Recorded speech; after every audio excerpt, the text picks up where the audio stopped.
Assalamualaikum warahmatullahi wabarakatuh. Selamat malam pemirsa dan menyaksikan One on One bersama dengan saya Maria Segah. Seperti judul kita kali ini, kita tahu betul setelah kita menanti lama 63 tahun, akhirnya kita memiliki peraturan perundang-undangan baru, KUHP dan juga KUHP yang baru dengan mengakomodir berbagai permasalahan yang ada saat ini.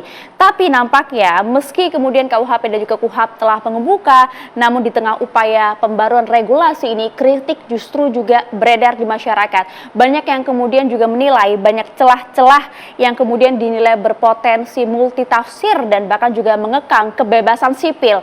Benarkah demikian? Langsung kami hadirkan yang bersangkutan bersama dengan kami saat malam hari ini. Ada Wakil Menteri Hukum, ada Bapak Edward Syarif Omar Hiyarye. Selamat malam. Selamat malam, Mbak Maria. Terima kasih Pak Wamen sudah bergabung bersama kami. Mungkin ini kesekian kalinya Anda kemudian tampil harus menjelaskan kembali, tapi memang kontroversi saat ini dipublikkan juga semakin panas begitu Pak. Belum lagi banyak juga beberapa pihak yang kemudian menggugat ya di MK. Sudah 8 yang menguji. Itu dia, sudah ada 8 yang kemudian menguji dan juga masih bergulir. Tapi begini Pak, mungkin kita bahas satu persatu dulu. Termasuk juga yang sedang ramai saat ini, bagaimana kemudian soal penampilan Pandji Pragiwaksono dalam Mensrea. Anda mungkin juga sempat mendengar atau bahkan juga Anda sudah menonton, Pak Wamen? Saya sudah menonton. Sudah menonton. Utuh bahkan, oke. Nah kalau sudah utuh gini kan enak nih diajak ngobrolnya ya.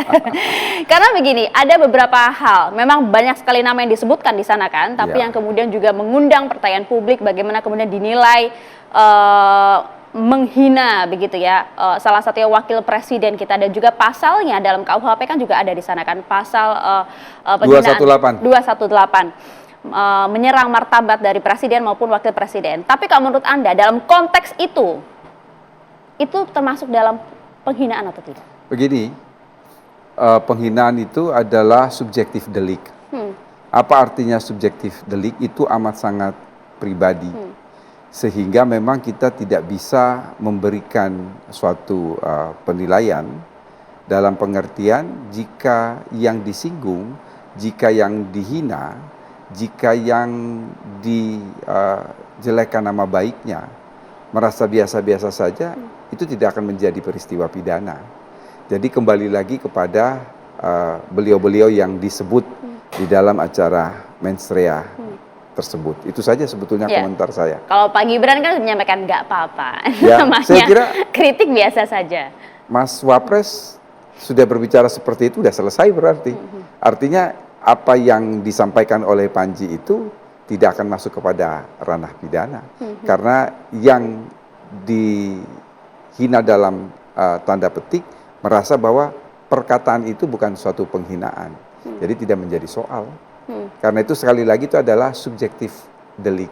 Dan dalam konteks pasal 218 karena Mas Gibran ini adalah wakil presiden dan itu pasalnya tentang penyerangan harkat dan martabat presiden dan wakil presiden, dia menjadi delik aduan yang absolut. Artinya yang harus mengadu itu adalah presiden atau wakil presiden, maka sudah tidak ada lagi yang bisa mengadu selain presiden atau wakil presiden. Artinya para pendukung, relawan dan lain sebagainya tidak bisa kemudian mengatasnamakan presiden atau wakil presiden melaporkan kepada pihak yang berwajib. Itu kita belajar dari sejarah sebelumnya yang pernah terjadi ya, termasuk juga ada yang mengatakan kan, pasal ini kan sebenarnya juga sudah dibatalkan oleh MK. Mengapa kan muncul kembali? Apa yang membedakan ini? Apa latar belakang adanya pasal ini? Sangat berbeda. Kalau kita belajar hukum pidana itu ada 12 pembagian delik. Salah satu pembagian delik itu adalah delik biasa dan delik aduan. Dalam KUHP yang dibatalkan, pasal 134 pada tahun 2006, itu kan delik biasa. Dan siapapun bisa melapor. Nah, sekarang ini berdasarkan pertimbangan Mahkamah Konstitusi tahun 2006, bahwa pasal-pasal seperti ini sudah seharusnya tidak lagi delik biasa tetapi menjadi delik aduan. Oleh karena itu kami pembentuk KUHP, pemerintah dan DPR memformulasikan pasal itu dalam konteks delik aduan.